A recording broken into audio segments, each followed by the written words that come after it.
Corinthiens chapitre 13, le verset 2.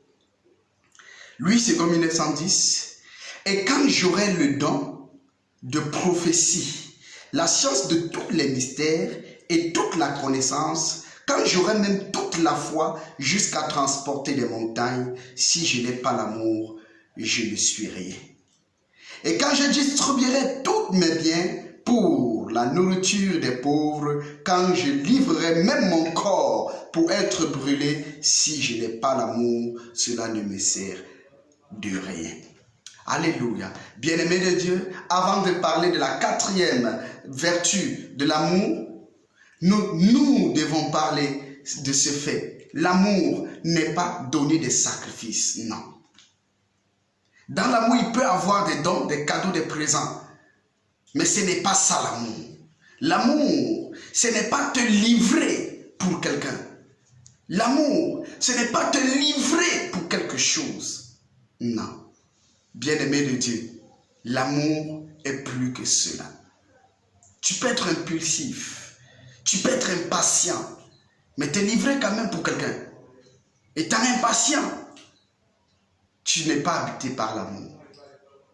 Il y a une raison autre qui t'anime, mais ce n'est pas l'amour. La Bible dit, et quand j'aurai le don de prophétie, la science de toutes les mystères et toute la connaissance, quand j'aurai même toute la foi jusqu'à transporter les montagnes, si je n'ai pas l'amour, je ne suis rien. Si j'ai tous ces dons, les prophéties, ça veut dire, je peux avoir les prophéties, le don est de connaître les rêves, les songes, tous les mystères du monde. Je peux conduire un peuple de 10 milliards de personnes, mais avec un cœur sans amour, mais avec une vie sans amour. Parce que l'amour n'est pas ce que nous définissons comme amour.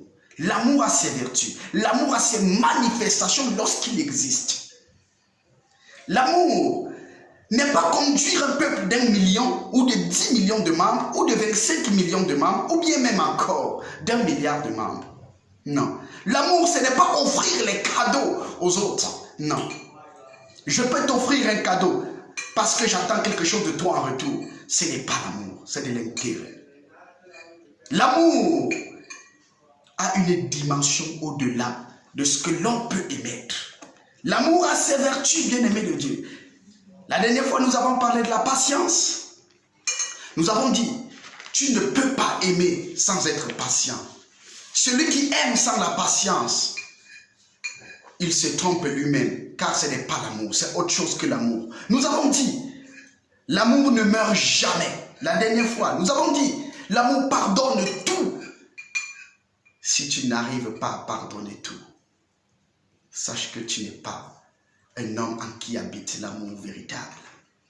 Tu peux être habité par autre chose, mais pas avec l'amour véritable. Bien-aimé de Dieu, autre vertu de l'amour aujourd'hui, quatrième vertu, nous parlons, l'amour est rempli de bonté. L'amour est rempli de bonté. Quatrième vertu de l'amour, la bonté. Ça s'exerce envers tout le monde. Tu peux donner tes biens pour les malheureux, mais tu n'es pas bon envers eux. Tu cherches ta renommée. Tu cherches autre chose derrière. Tu cherches à avoir un nom dans ce monde. Tu cherches à soulager ta conscience. Mais tu n'es pas habité par l'amour. Tu cherches à faire quelque chose pour aider quelqu'un, mais tu n'es pas habité par l'amour. Tu veux qu'on dise, oui, tu as participé. Ou bien tu veux dire que non, le Seigneur a vu comment j'ai participé. Non, je ne donne pas pour que le Seigneur voie comment j'ai participé. Non, mais je donne par amour. Je donne par amour. Ça veut dire que quoi? Lorsque je donne et que la personne à qui j'ai donné n'est pas reconnaissante, cette personne se lève pour m'insulter, je donne encore. En ce moment-là, c'est l'amour. Mais lorsque je donne et la personne à qui j'ai donné se lève pour m'insulter, j'arrête de donner, c'est pas l'amour. Je donnais parce qu'on était en bon terme, mais maintenant je ne donne plus parce que ça s'est gâté. Ça, c'est pas l'amour. L'amour, lorsque tout va mal, il se manifeste. L'amour, lorsque tout va atrocement mal, L'amour s'expose lorsque la personne se lèvera contre toi. Quand tu as donné, la personne va t'insulter sur ce que tu as donné. C'est petit, hein? Tu as même pris l'argent des gens pour me donner. Hein? Tu as volé, tu es un voleur, tu es corrompu avant de prendre pour me donner. La personne t'insulte avec ce bien-là. C'est en ce moment-là qu'il faut voir la bonté de ton cœur. La patience, le pardon, c'est en ce moment-là qu'il faut voir l'amour. Ce n'est pas quand tu donnes et on t'acclame. Quand tu donnes, on t'acclame. Tu peux donner pour ton élévation, tu peux donner pour ta renommée, tu peux donner pour que tu aies encore davantage d'adeptes qui t'aident à donner. Parce que tu veux un nom, parce que tu veux gagner la confiance des gens. Mais lorsque tu donnes par amour, tu te caches avant de donner. Lorsque tu donnes par amour, tu ne donnes pas pour les yeux des gens. Lorsque tu donnes par amour, tu obéis au principe de Jésus-Christ dans le donner. Il dit, lorsque la main droite donne, que la main gauche ne sache pas ce que la main droite est en train de donner. Ça, c'est le principe de l'amour. Quand on donne, dans la bonté, ça, c'est le principe de l'amour, dans la bonté. L'amour est rempli plein de bonté. La bonté en amour, c'est une grâce. Alléluia. La bonté en amour, bien-aimé de Dieu. Est-ce que tu es bon envers ceux à qui tu donnes? Est-ce que tu peux les donner même lorsqu'ils se lèveront contre toi? L'amour ne veut pas dire que les gens ne vont pas se lever contre toi. Non. Écoutez bien. Lorsque tu aimes et que les gens se lèvent contre toi, tu ne dois pas arrêter de les aimer parce qu'ils se sont levés contre toi. Car il n'y a pas d'assurance que lorsque tu aimes quelqu'un, lui, il doit t'aimer en retour. Il n'y a aucune promesse de tel. Non, il n'y a pas d'assurance que lorsque tu aimes, la personne à qui tu déverses ton amour, tu manifestes ton amour envers eux, doivent t'aimer en retour. Non, il n'y a pas d'assurance. Ainsi, tu dois aimer. Lorsque tu es haï, tu aimes davantage. Quand tu es haï encore, tu manifestes, tu redoubles d'efforts, tu retriples d'efforts et tu aimes davantage. Lorsque tu es mourant sur le lit, empoisonné, tu aimes celui qui t'a empoisonné davantage. Et tu pries pour le salut de son âme avant que le Seigneur ne te prenne. L'amour ne signifie pas que les autres ne seront pas méchants envers toi. Non, la bonté, quand tu auras la bonté envers eux, cela ne signifiera pas qu'eux, ils n'auront pas la méchanceté vis-à-vis de toi. Ce n'est jamais écrit quelque part. Lorsqu'ils ont même la méchanceté envers toi, c'est là où on voit la valeur de ta bonté que tu manifestes ou que tu parles vis-à-vis d'eux. Alléluia.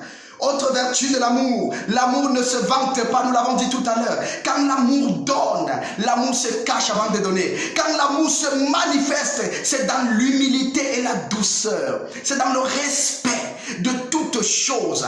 L'amour ne s'enfle pas d'orgueil. L'amour, premièrement, l'amour ne se vante pas. Deuxièmement, nous avons dit, l'amour est bon, rempli de bonté. Et troisièmement, nous voulons te dire encore une fois de plus, l'amour n'a point d'orgueil.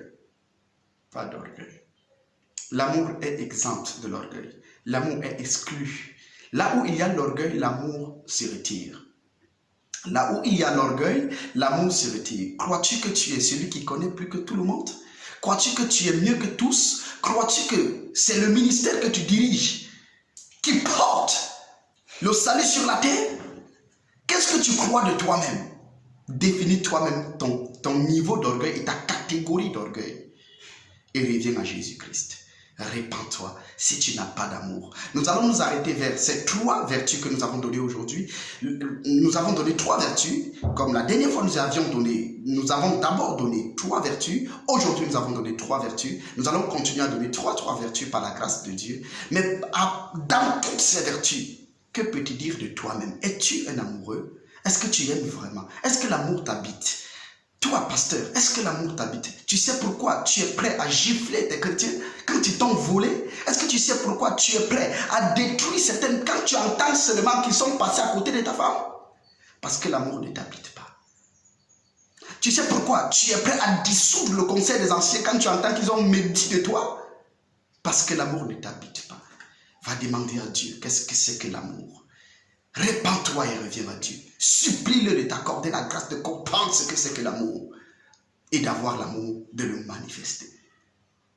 Bien-aimé de Dieu, l'amour ne périt jamais. L'amour ne tarit jamais. Que le Seigneur te bénisse. Shalom, shalom, shalom.